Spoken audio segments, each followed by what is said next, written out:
maybe actually be afraid of it. And what we're really afraid of is mystery. Do we have a tolerance for mystery?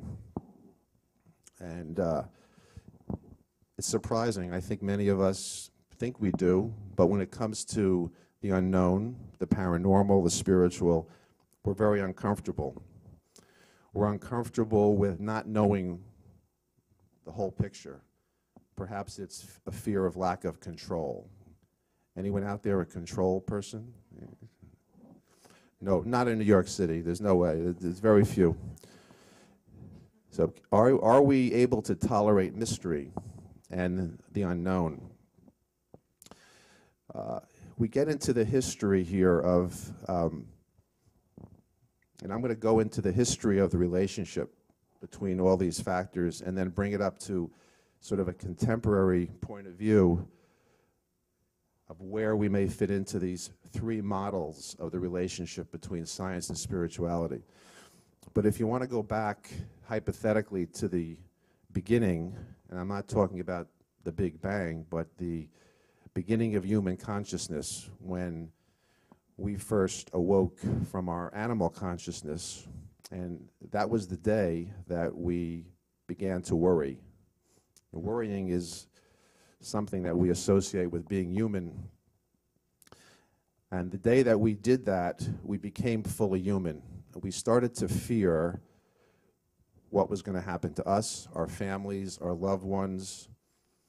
We became aware for the first time that there was a mystery and that there was a challenge to existence itself. Prior to that, we were functioning on instinct like most primates who were not fully human. And at the moment that we realized, whenever that was, and anthropologists postulate that might have been approximately 60,000 years ago, and they've come up with that number. That was pretty much the first time that people said, I have to figure out how this thing works because we're in trouble here. We have to make plans. We have to avoid predators. We have to feed our family. We have to worry for the first time. And so I could imagine simultaneously with that awareness was the birth of science and religion. Number one, what's this place all about? How do we survive? How do we eat? How do we tell time? All these were very pragmatic approaches to life. It wasn't about philosophy. It wasn't about sitting back and postulating these hypothetical situations. It was about pure survival. So it was not just about the physical world, which became the foundation of science later on, but it was about the spiritual world because we knew that there was a tremendous amount of mystery. And by definition, at that time, the mystery became the source of religion. Who are the gods that we have to pray to? What are the rituals that we have to do just right?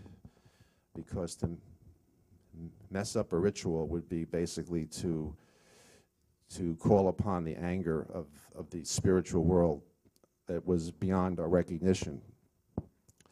So eventually you have the gradual development of the awareness, the early stages of science, which quite honestly were not what we believed to be the scientific method. But it was a series of observations. The Greeks are often given credit for the early stages of science, and essentially they were very good at making observations. The ancient world developed calendars and developed mathematics to a certain extent and learned about astronomy and some basic scientific observations. But when we talk about the birth of science, we're really talking about the 16th and 17th centuries in Western Europe. And why is that? Why did science begin in Europe and not in the East? And there is an interesting observation why that probably did occur. But prior to Copernicus, we have any Polish people here? I know we do. And by the way, don't let them tell you that he was Prussian. I've read that recently, that he wasn't really Polish.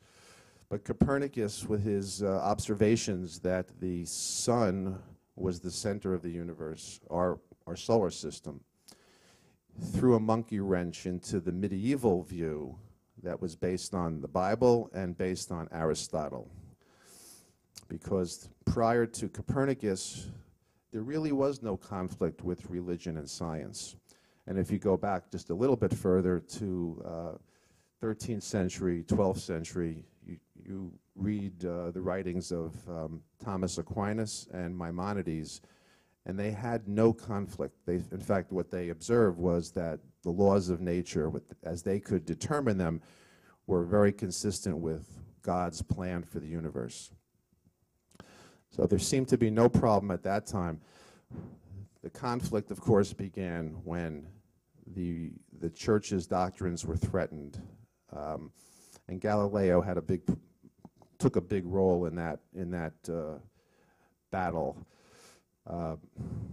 So we have Copernicus leading to Galileo in the 17th century, Descartes, Isaac Newton that followed, and the dates are not important. The names you're probably familiar with to a certain extent. And what happened was,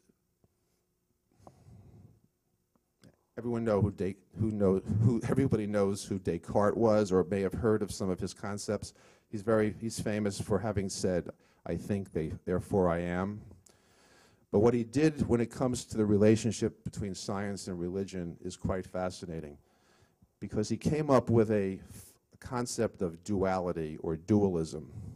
And what he stated essentially was the universe is composed of two disparate substances. One is the substance of mind, and one is the substance of the physical world. And he confronted the church, in a sense, at least intellectually, and said, the mind is equivalent to the soul. This is your territory. Do whatever you want with it. Leave the rest of the world to us. Leave the physical world to us, intellectuals, scientists, and we will run with it. And the church agreed. And literally that concept of dualism, which a lot of people have problems with in the modern world, allowed science to evolve. I think it's quite fascinating. Of course, with everything, there's good and bad. There's excesses and there's benefits to be derived.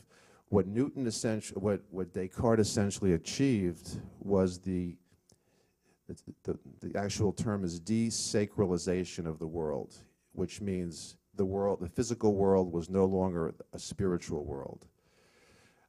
And by doing so, he allowed the development of science, allowed the development of the concept that we could experiment on living things. We could chop down trees, because a more pantheistic perspective, which Spinoza had, where everything is God, probably would have not allowed that to happen, because everything was full of spirit.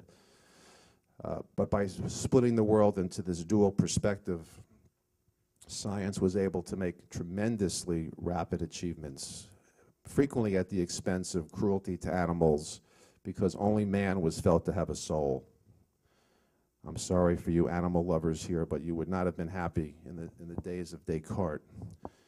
But it did allow science to move into tremendously fast forward motion. So the conflict